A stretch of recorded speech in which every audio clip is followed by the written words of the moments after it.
Well, hello everybody, and welcome to the second class in our Cornerstone 1 series. And this class is called The Rise of Modern Spirituality. And we're going to be looking at a bunch of interesting things. We're going to be looking at the many faces of God throughout history, discussing the masculine and feminine divine, and how that has influenced our idea of God. And also talking about the Gnostics, who the Gnostics were in the times of early Christianity, and also taking a look at the Bible as a sacred text.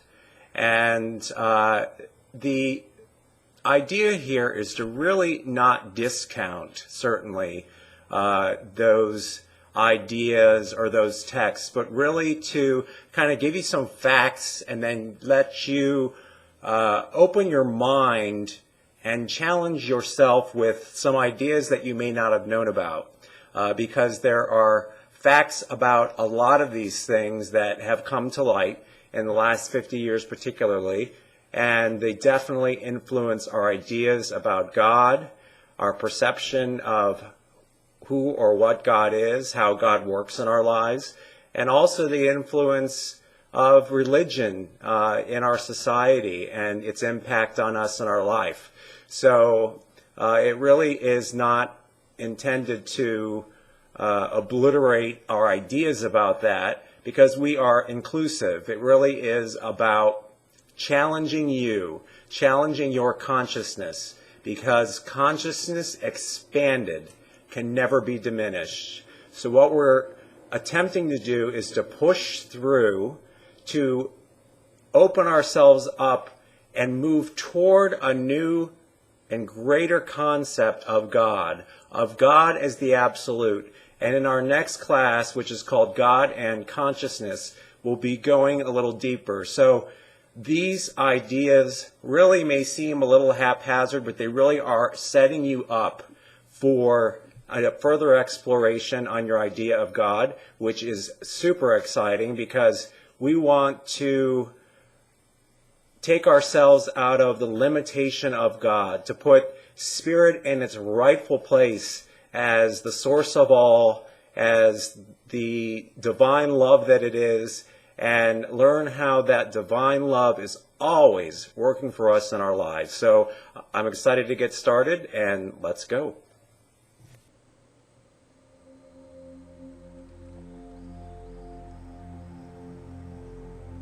And so I invite you to join me in prayer, to get comfortable, and join me in consciousness. There is one infinite intelligence in the universe. It is all-knowing, all-powerful, and always available to us.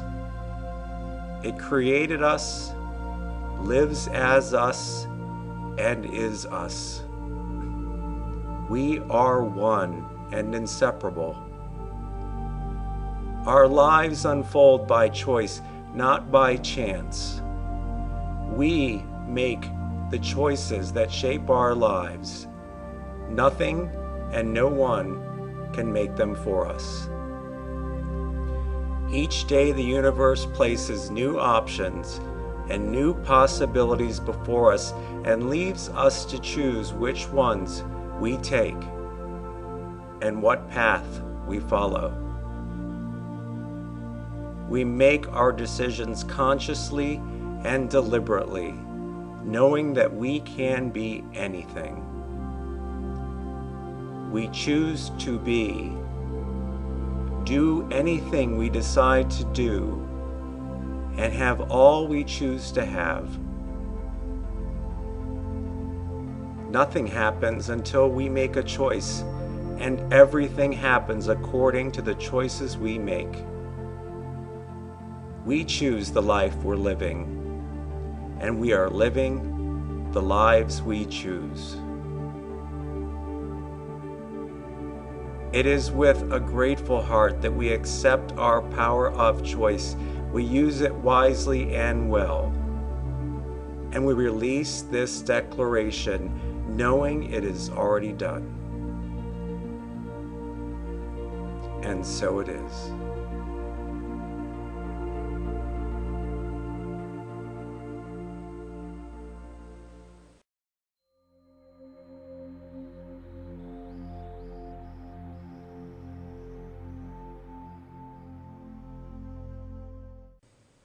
So in this section, we're going to be taking a look at some paintings, some pictures of what we have historically as gods and goddesses. And certainly this painting by Michelangelo shows God reaching out to Adam. And this is our typical view of God in the Judeo-Christian system. How we see God, we view God as kind of this white-haired man in the sky with a beard and robes. And here we have another picture, very typical. And we see a very angry God, kind of a judgmental God. And this idea of God is ingrained in our collective consciousness. The idea that God is judgmental, that God is condemning us for things that we have done wrong, for our sins. So we want to just keep that in mind as we expand our idea of God. Here we have a picture of Zeus, of course, the ancient Greek father of gods, or the primary god of men, who ruled from Mount Olympus. And again, you can see a parallel here. You can see where this idea of God trickled down into Christianity, because we have Zeus surrounded by lightning and thunder, and he doesn't look too happy. So we have a very stern idea of God. We want to take a look at some of our goddesses, and here we have the goddess Isis, and this is from ancient Egypt. She was the source of all life. So an example of the divine feminine, the divine creator, that which gives birth. So the feminine idea of God is very important to us. Here we have a picture of Sophia, and Sophia was the primary goddess, primary earth goddess, the goddess of holy wisdom. And Sophia reigned spirituality, the pagan religions, and was really in place, the goddess Sophia, at the time that Christianity was beginning. So the early Christians and the early Christian church in its codification really had to come up with some answers or some replacements for these gods and goddesses that we had. And Sophia was an important goddess. She really was looked at by many, many people as their primary goddess or their idea of God. Here we have Kuan Yin. This is from the Chinese tradition. She is the goddess of compassion, and she is most similar to the Blessed Mother of the West. Here we have Tara.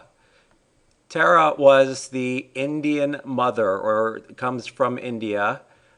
She was the mother goddess, or the earth mother, and Tara has trickled down into our everyday speech in the idea of terra firma or territory, the root earth. So here we have the goddess Terra. Here we have the earth mother Gaia, and Gaia is still a name that we hear today. She was the earth mother, the sustainer of life. They believe that she pre-existed time and indeed was the creator of time. And today Gaia is often synonymous with the energy of the earth, or the earth's energy, Gaia. Here we have Astarte, and Astarte is similar to Isis in that she was the birther of the universe. Here we have the Hindu god Ganesha, and it is not only a Hindu god, it is also used in Buddhist beliefs.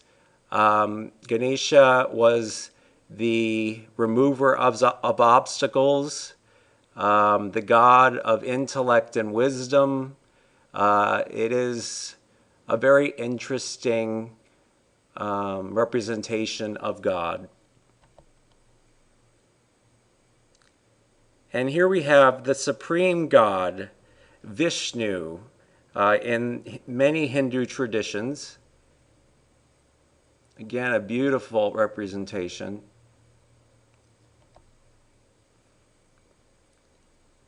Here we have the goddess Krishna, and she was the avatar of Vishnu in the Hindu tradition. It is believed she was the author of the Bhagavad Gita, which is the Hindu scripture, and that she was a supreme being. And finally, we have a representation of the feminine divine in the Mother Mary, or the Virgin Mother, or the Blessed Mother.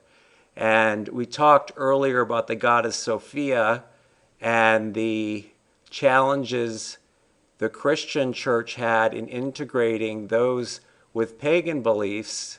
And we have an idea today about what paganism was, but they were really a very advanced form of spirituality.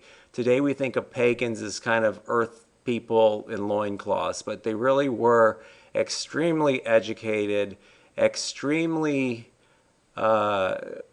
wise in the ways of the world and traditions and spirituality. So this is the representation in the Christian belief of the feminine divine. So having taken a look at all of that, we want to talk about the masculine and feminine divine and its representation to us in history. And here we have today the dominance of a patriarchal idea of God. And that has existed for the last 5,000 years. But for 35,000 years, the feminine divine ruled the idea of the Godhead.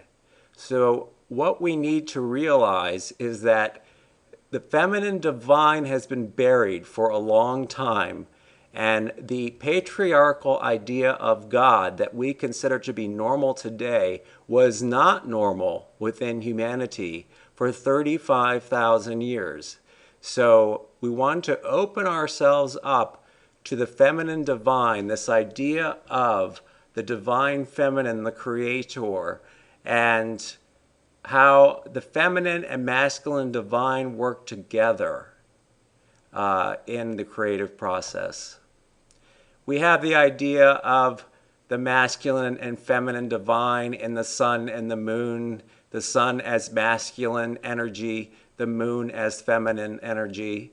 We certainly see it in the idea of yin and yang, the feminine and masculine working together for creation.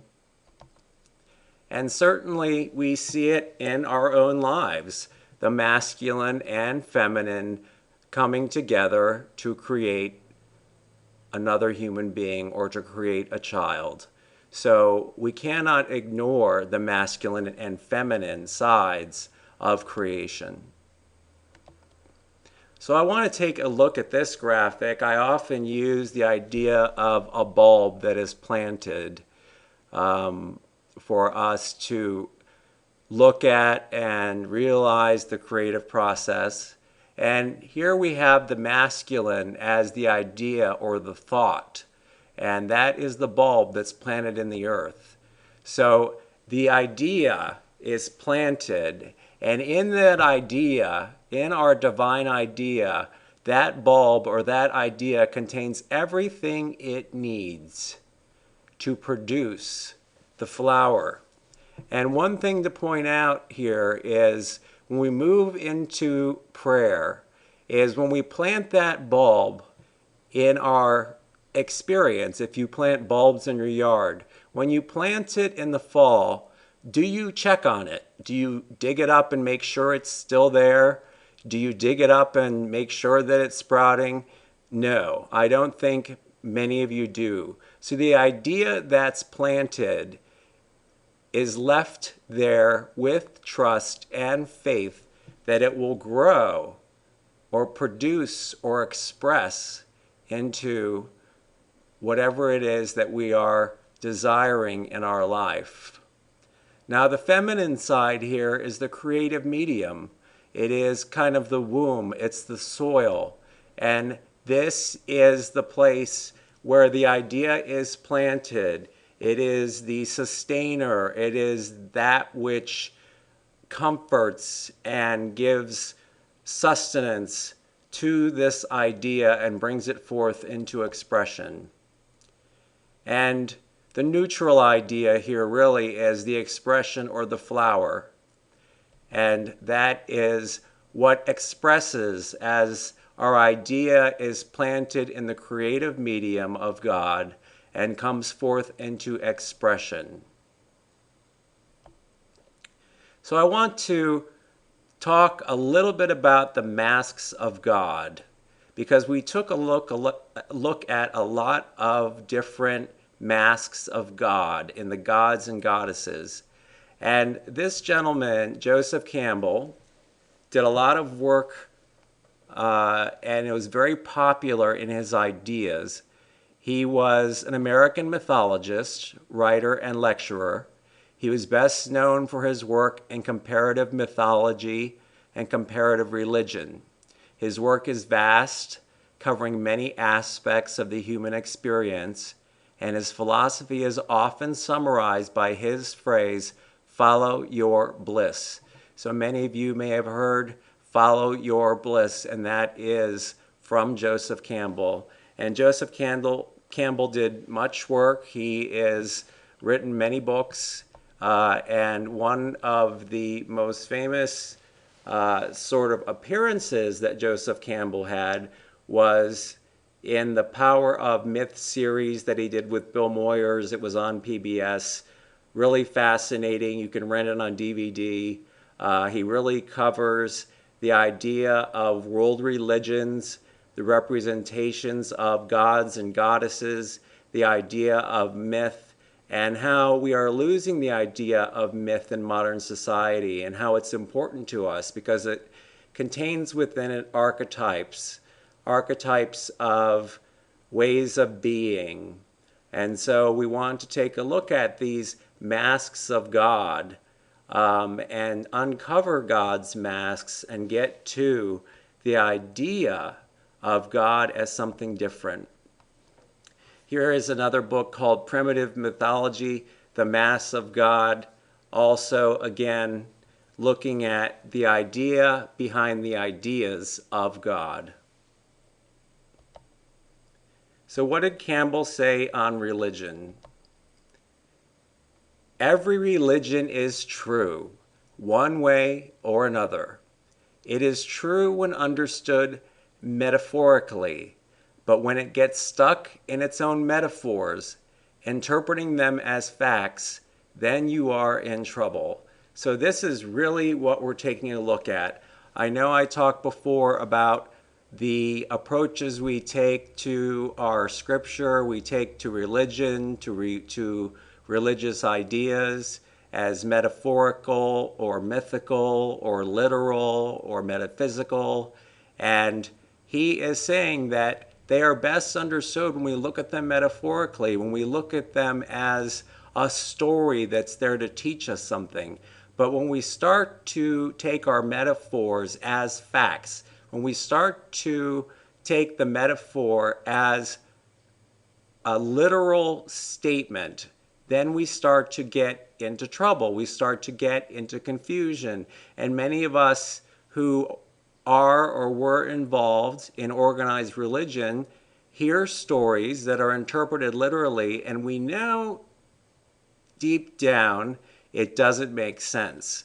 So we need to bring ourselves to a place of metaphor, a place of approaching it as a story or as containing within it archetypes that are important to us to look at and learn from in our life.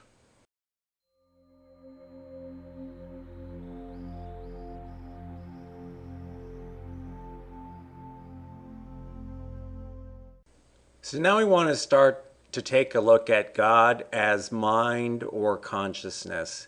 And here again, I am introducing some science because we can't ignore science. And we want to integrate all things into our belief system. And we really believe that God is in science, God is in everything.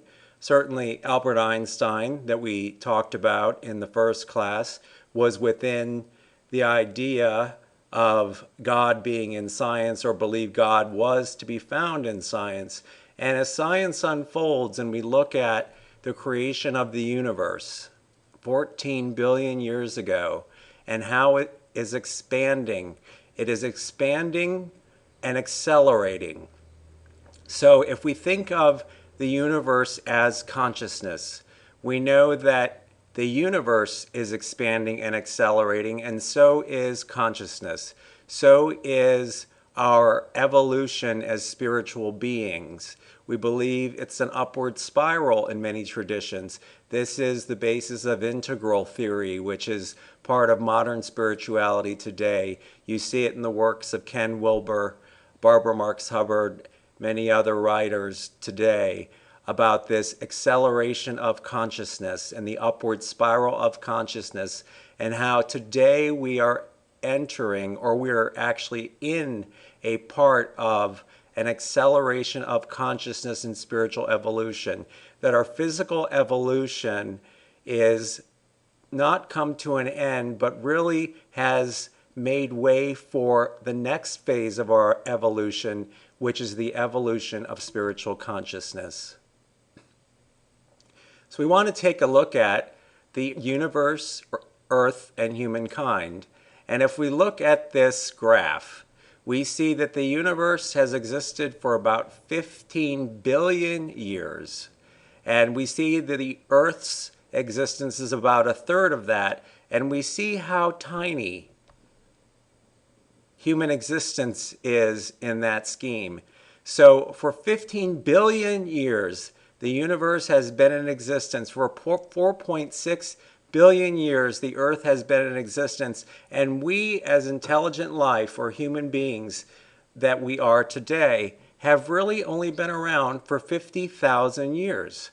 So just think of how much creation precedes us, how much creation, how much consciousness expanding precedes our very existence, and that we have only been grappling with the ideas of God, with the ideas of our deity, of our higher power, for such a very short time in the history of the universe.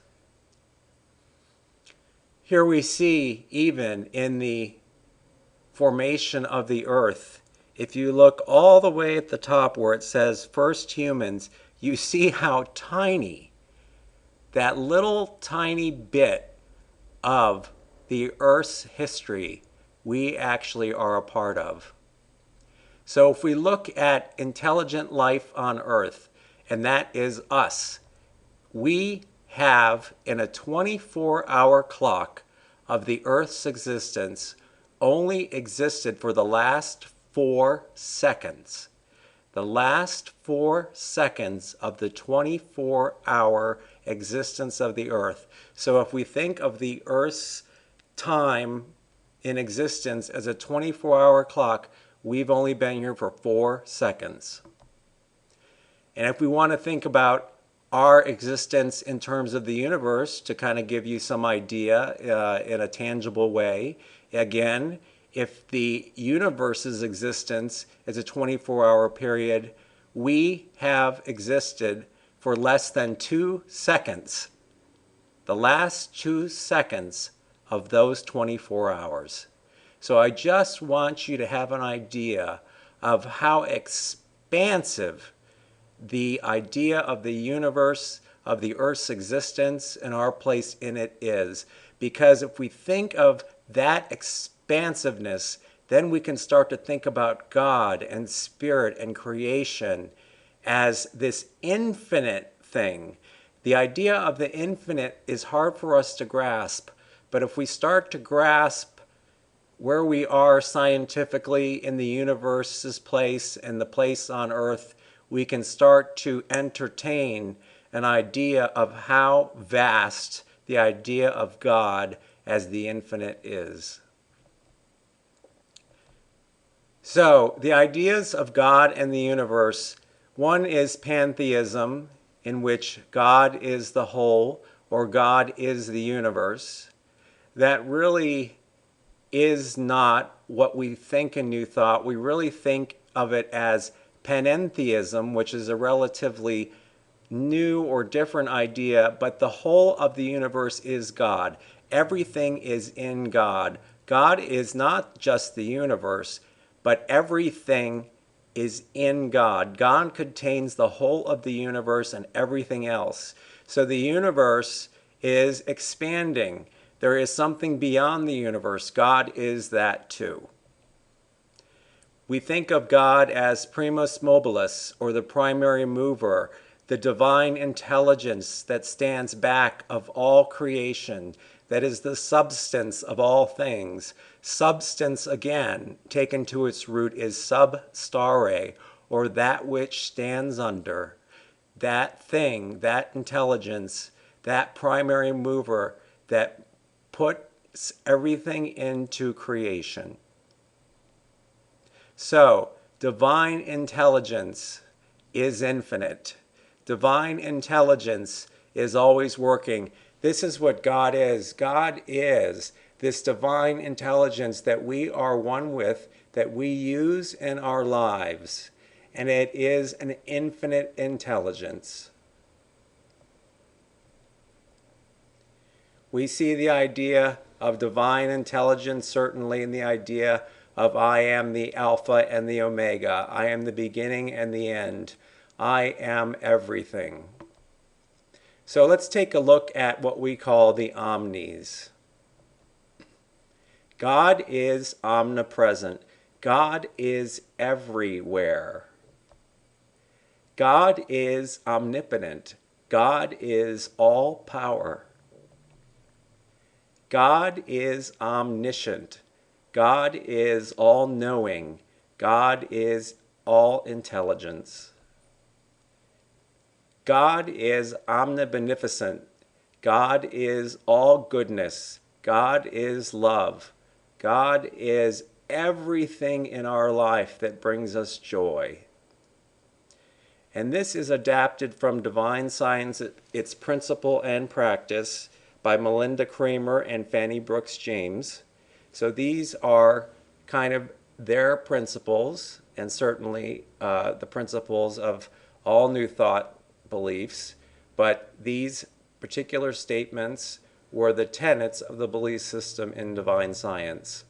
Now, one thing we want to keep in mind is that when God is omnipresent, omnipotent, omniscient, and omnibeneficent, it is God in action. God is not just these things, but these things in action, these things in expression.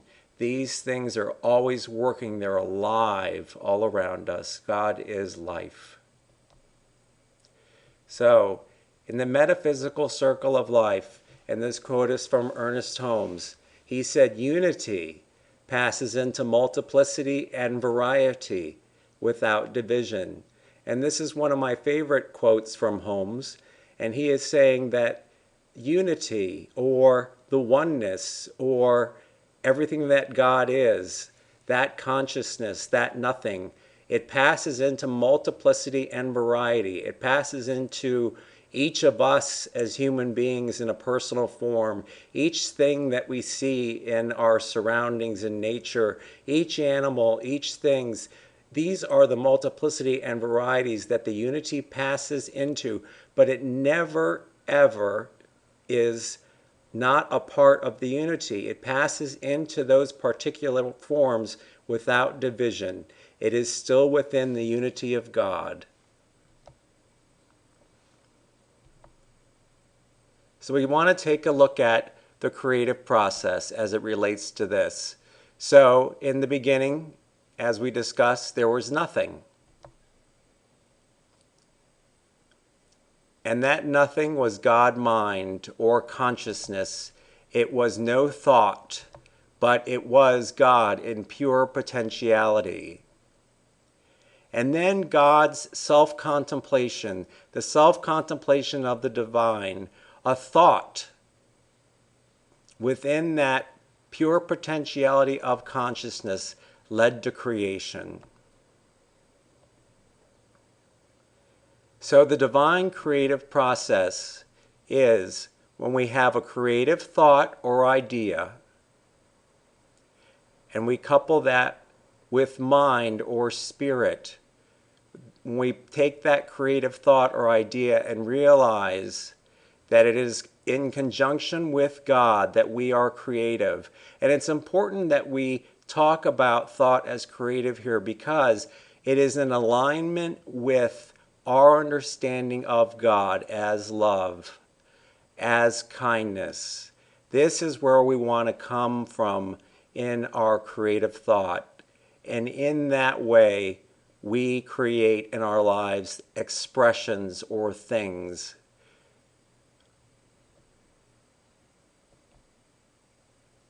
So again, the divine creative process as it relates to God was the universe in potential or nothing was put together with the divine thought or the self-contemplation of God, and from that came the stuff of the universe. This brings us back to the idea of creatio ex nihilo, or creation from nothing, that we talked about in class 1. And that creation from nothing led to the Big Bang, the formation of the stars and the planets in the universe, the very stuff that we're made from. We're made from the dust of stars. So let's take a look at the divine science statement of being. God is all, both visible and invisible. So God is all in potentiality and in expression, and we just saw both sides in the divine creative process. One presence, one mind, one spirit is all. This one that is perfect life, perfect love, and perfect substance. So we think of God and all things in expression as perfect. They are without sin, they are without dis-ease, they are without disharmony.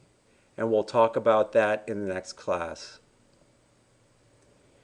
We are the individualized expression of God and is ever one with this perfect life, perfect love, and perfect substance. So again, we are perfect, whole, and complete. We need to embody that idea. We need to think of ourselves as perfect, divine expressions of God. This is taken from Divine Science, Its Principles and Practice by Melinda Kramer and Fanny Brooks James again. So, God is everything. We need to expand our idea of God. God is everything. And we'll work on our reconciliation of the things that we don't necessarily like, the pains and sorrows, the things in our lives that we see that we question, how can God allow that to happen? But we want to start with this proposition that God is everything, and we'll work on our reconciliation in future classes. So we want to go back to the metaphysical circle of life, our transition from this life experience or our death. And I'm taking Ernest Holmes' quote and kind of turning it backwards. Multiplicity and variety passes into unity without division. So plants, animals, us as human beings, the multiplicity and variety that we have come from the unity of God. We pass back into that unity without division. So we never were, never are, and never will be outside of God. So we have, before we came here as human beings, as spiritual human beings, the spiritual you, the essence of you, the spirit of you that was in existence. That led to the spiritual and human you, this combination of the human divine that you are right now. And after that, you'll return back to the spiritual you, the spiritual essence of who you are. Okay, so that was kind of an exciting look at the masculine and feminine divine. Also taking a look again at some quantum physics and the idea of the universe and the creative process and how the creative process works, how the creative process and mind pushes forth an idea into creation, and how we ourselves push forth an idea into creation. Actually, it's not really pushed forth, it is expressed forth. So how things come into expression as a result of our thought and belief, and all seated within the power of the divine. It's important here for us to realize that this is a divine creative process, and that alignment with the divine is important to us, and we'll explore that more in the next class. It's important for us because it gives us an idea of what our responsibility is with this great power we have to co-create with God. Because if we are aligned with love, then we are in the creative process. If we are not aligned with love, then we're in creation in a formative process, which we'll discuss in the next class. But again, just giving you some idea, a little taste of where it is that we're going. And I hope you enjoyed that. And now we're going to take a look at the Declaration of Principles, which is set forth by Ernest Holmes and the Science of Mind teaching, and is a part of the Centers for Spiritual Living churches, which are all over. Again, I encourage you to attend one if there's one near you. So let's take a look at the Declaration of Principles and explore the ideas there. And again, we will draw those principles out and explore them in more detail later. But I'm trying to keep these ideas top of mind for you and open your mind and expand your awareness a little bit so that we are moving into some greater and new ideas. So I'm excited to take a look at that, and so let's go to the Declaration of Principles.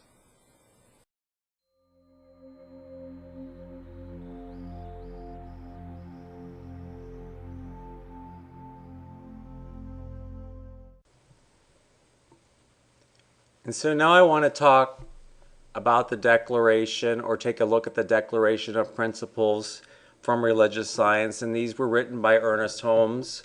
The story goes, someone asked what the principles were of religious science, and he went into his office, and 10 minutes later, he emerged with this Declaration of Principles. So this gives you some idea of his wisdom and his eloquence. We believe in God, the living Spirit Almighty, one indestructible, absolute, and self-existent cause. So again, the idea of God its indestructible nature. It always was and always will be. It is absolute, and the idea of God as the absolute is important. There is nothing that is not God, and it is self-existent, and we talked about that in the idea of the self-contemplation of spirit.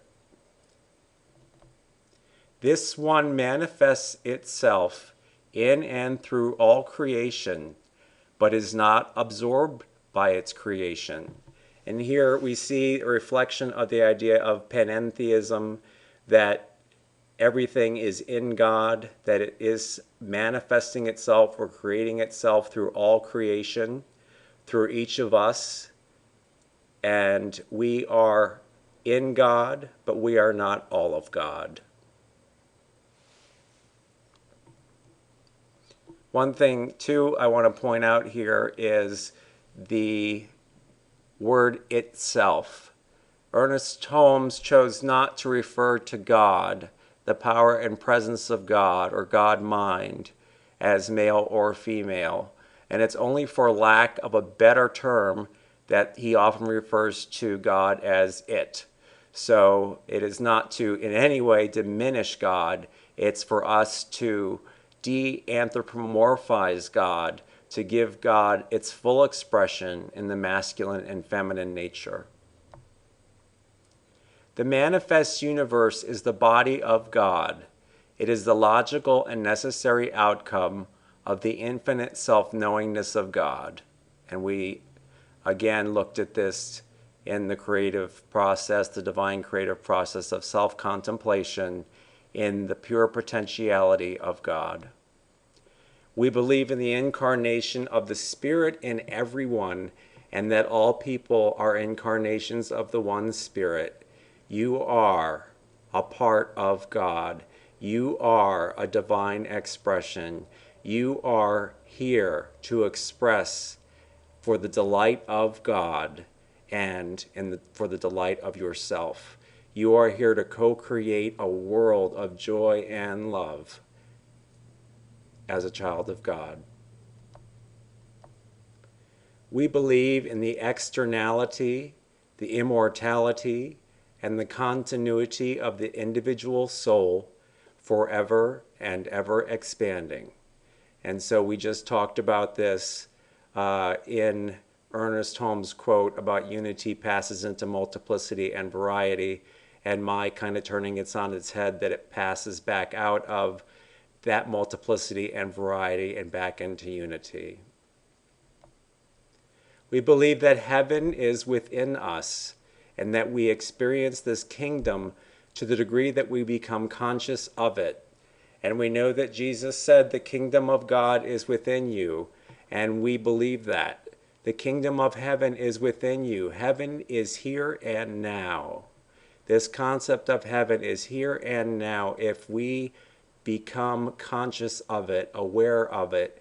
And as we become aware of it and believe it and embody it, our world will reflect it back to us. We believe the ultimate goal of life to be a complete emancipation from all discord of every nature, and that this goal is sure to be attained by all. And this is a wonderful idea, of course, that what is our purpose, what is the meaning of life?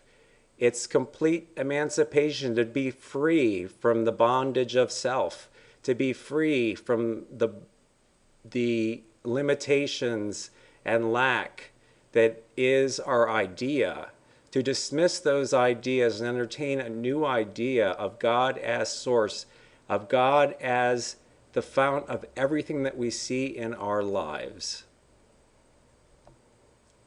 We believe in the unity of all life, and that the highest God and the innermost God is one God.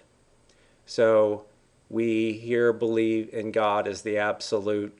We do not entertain ideas of duality, but that duality really is still contained within the unity of God, and that we share dominion, that we have a unity with all life, plants, animals, everything that's alive, we are one with. We believe that God is personal to all who feel this indwelling presence. So God is personalized in and through you. God as you is a personal expression. We believe in the direct revelation of truth through the intuitive and spiritual nature of the individual, and that any person may become a revealer of truth who lives in close contact with the indwelling God. So this is our mission, to find and identify our God, to go within in prayer and meditation, to understand that God, to feel the presence of God, and to reveal that truth in our life, in our being, in what we do, and show the glory of God as us. We believe that the universal spirit, which is God, operates through a universal mind, which is the law of God, and that we are surrounded by the creative mind, which receives the direct impress of our thoughts and acts upon it. So going back to our analogy of the bulb, the universal spirit, which is God, operates through a universal mind, which we are a part of, and that the law of God is that what we put into that universal mind creates. It receives the direct impress of our thoughts. That bulb is put in the soil. It acts upon that in the divine substance, and creation happens. We believe in the healing of the sick through the power of this mind. We believe in the control of conditions through the power of this mind. We create our world. Healing, as we saw in the early founders of New Thought, was very much a part of what motivated these people into our teaching. So we believe in the healing of the sick through the power of the mind, but we do not necessarily believe that it is exclusive. Unlike Christian Science, we also believe that medicine, that modern medicine is, and holistic medicine for that matter, are all expressions of God. God is in those things too. We all cannot have, and likely will not, although I have great hopes for all of us, embody the consciousness of the Christ or the consciousness of the Buddha, where we know without a doubt that healing happens, but we certainly see healing happen through the power of mind and the power of prayer in our teachings and in our churches every day. So we know that this is possible, and it is done without exception. And we'll explore how that works and what inhibits that happening in certain cases. When I say it's without exception in principle, in idea, but what gets in its way. And we'll explore that, and it is really, in essence, our doubts, our fears, our ideas of lack and limitation, of worthiness. So we want to correct those error thoughts and bring ourselves back to an idea of wholeness.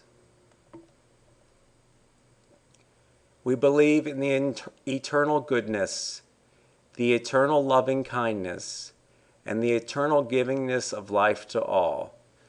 So here we are starting to venture into what our idea of God is, the idea of goodness, of loving kindness, of eternal givingness. There is nothing that God is holding back from you ever.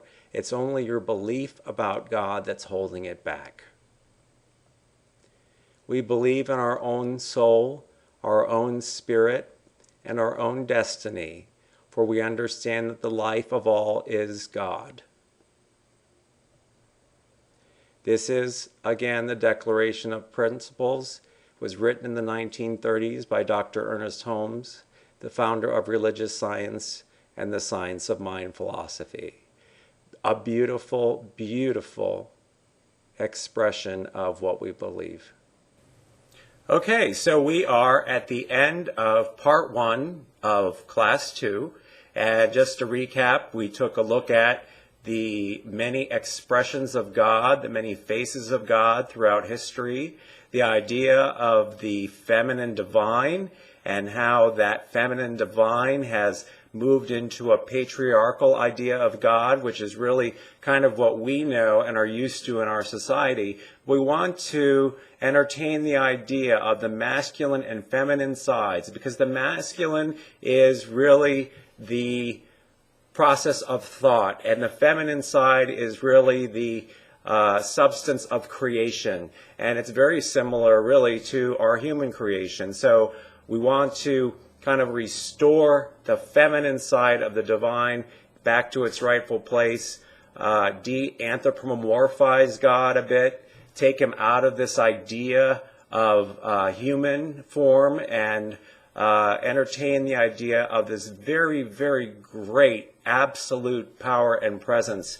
that is all around us and is indeed in us. And also, I hope you enjoyed a look at the principles as set down by Ernest Holmes in his declaration. He is a beautiful writer, and I think that the way in which he expresses our basic principles are quite beautiful.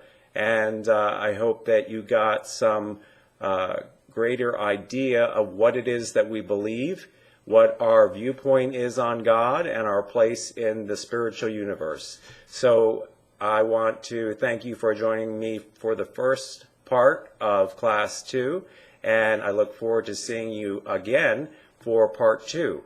So thanks very much, and let's move into prayer.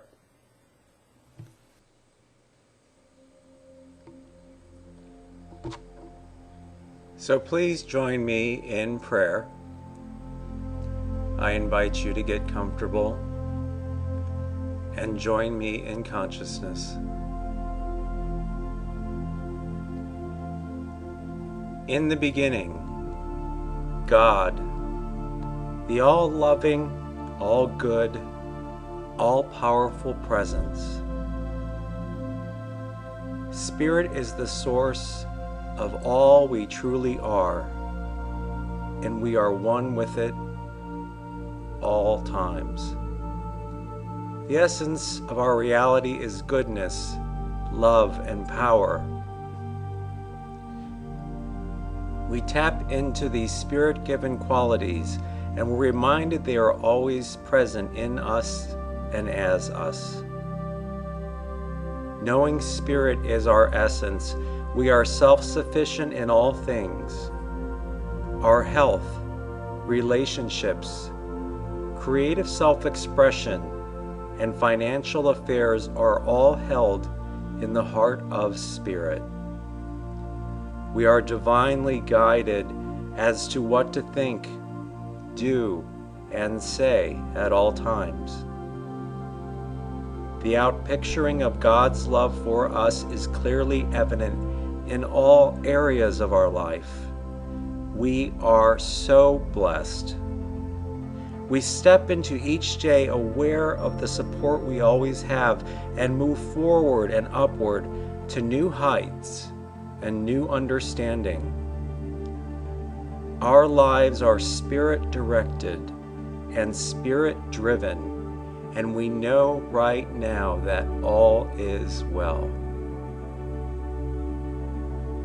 With a deep sense of gratitude for all that we are, all that we have, and all that we give, we release this, knowing it returns to us in a perfect demonstration. Together we give thanks. And so it is.